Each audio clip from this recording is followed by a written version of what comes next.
Hi guys, welcome to the Rajasthan law academy. आज अपन बात करेंगे mental elements in law of torts, मतलब थॉट कानून में मानसिक तत्व। तो अपन क्या क्या पढ़ेंगे आज? What are mental elements in थॉट law, fault when relevant, liability without fault, और कुछ कॉन्सेप्ट पढ़ेंगे, इंटेंशन, मोटिव, नेग्लिजेंस, मेलाइस। तो चलिए शुरू करते हैं। सबसे पहले बात करते हैं मेंटल एलिमेंट्स की डेफिनेशन की। मेंटल एलिमेंट होता क्या है? मेंटल एलिमेंट इन थॉट law refer to the state of mind और intention of a person at the time of committing a wrongful act. मतलब कि जो इंसान रॉन्गफुल एक्ट कमिट कर रहा है उस समय उसकी इंटेंशन, उसकी मानसिक स्थिति कैसी थी उस रॉन्गफुल एक्ट को कमिट करते वक्त, वो बताता है। टॉट लॉ है वो फोकस करता है उसके एक्शंस और उसके कॉन्सिक्वेंसेस के। जैसे कि मान लो किसी का एक्सीडेंट करते हैं अपन, वो इंटेंशनली करे चाहे अनइंटेंशनली करे, पर वो टॉट देखता ही नहीं है। तुमने एक्सीडेंट करा और तुमको कंपनसेशन देना पड़ेगा। क्रिमिनल में बिल्कुल अलग होता है। अगर तुमने किसी का इंटेंशनली कोई रॉन्गफुल एक्ट किया, जैसे मान लो कोई इंटेंशनली मर्डर कर दिया, है ना, उसमें सजा अलग होगी। और तुमने गलती से मर्डर कर दिया किसी का, उसमें सजा अलग होगी। तो mental element are crucial because they help distinguish between an innocent mistake, negligence और a deliberate act. For instance, accidentally causing harm differs from intentionally harming someone. अब अपन बात करते हैं फॉल्ट व्हेन रिलेवेंट, मतलब आपका फॉल्ट कब माना जाए। In many branches of law of torts like battery, false imprisonment, to establish the liability we have to check whether it is intentionally और मलिशियसली, मतलब कि रॉन्गफुल इंटेंट के साथ। A standard of care is expected from an ordinary man, failing which can establish the liability under the tort of negligence। मतलब कि एक कोई मान लो घर है, उसमें आग लग जाती है और सामने बंदा खड़ा है, उसको पता है आग लग रही है, तो उसकी इतनी ड्यूटी तो बनती है कि वो एक उसकी जो भी अथॉरिटी है, जैसे फायर ब्रिगेड, उसको कॉल करके बताए कि इसमें आग लग रही है। तो इतनी तो उसकी ड्यूटी बनती है। अगर वो ऐसा भी नहीं करता तो फिर वो टॉर्ट ऑफ नेग्लिजेंस के अंडर लायबल होगा। ठीक है। इन एविटेबल एक्सीडेंट, इसमें क्या होता है? No liability arises when harm occurs despite taking reasonable care. मतलब कि एक एग्जांपल है, if a person unknowingly damages wires beneath their land during excavation, they are not liable. क्यों? क्योंकि मेरे को पता ही नहीं है मेरे लैंड के नीचे वायर्स है और मैं उसमें डिगिंग करता हूँ या गड्ढा खोदता हूँ, तो मैं लायबल ही नहीं हूँगा। ठीक है। ऐसे डॉक्ट्राइन ऑफ नेसेसिटी है, उसमें क्या होता है? It can be avoided when act is done to prevent a greater harm, like trespassing to a land to stop a fire from spreading. किसी के घर में आग लग रही है और वो बंदा उसको बुझाने के लिए उसमें ट्रेसपास करता है, तो वो ट्रेसपासिंग के लिए लायबल नहीं होगा, क्योंकि उसने ग्रेटर हार्म को प्रिवेंट करने के लिए a small harm can be committed. ठीक है। चैनल को सब्सक्राइब करो पहले। हाँ जल्दी करो, मुझे पता है कि आप लोग नहीं करते हो, वीडियो देखते हो लेकिन सब्सक्राइब नहीं करते। ये लाल कलर का बटन नहीं से दबाओ, जल्दी दबाओ, जल्दी दबाओ, फिर मैं शुरू करूँ। दबा दो जल्दी। दबा दिया? घंटी भी दबा देना। ठीक। गाइस, अगर वीडियो अच्छी लगी हो तो एक लाइक करना, नहीं तो एक सजेशन कमेंट ज़रूर करना। ठीक है। अब अपन बात करते हैं liability without fault.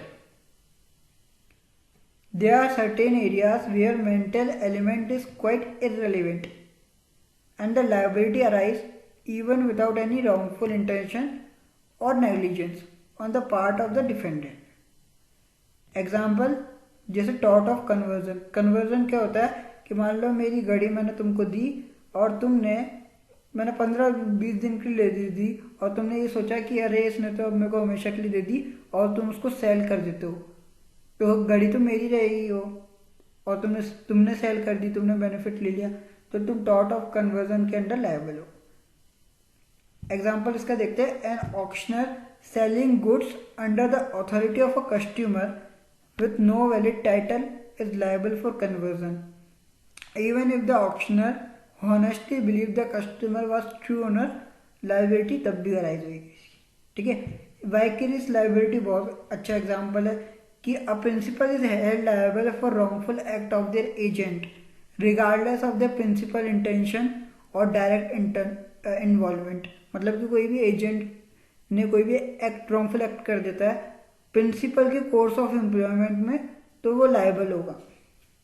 Strict liability और एब्सोल्यूट लायबिलिटी में भी अगर तुम्हारी लायबिलिटी नहीं, मतलब अगर तुम्हारा इंटेंशनली तुमने कोई एक्ट नहीं किया या फिर तुम्हारे पार्ट को कोई भी नेग्लिजेंस नहीं थी।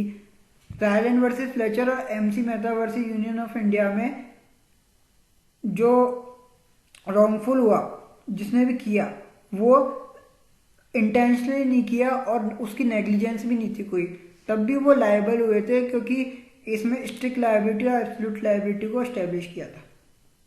ठीक है, तो इंटेंशन होती क्या है, इतनी देर से पढ़े आ रहे हैं अपन।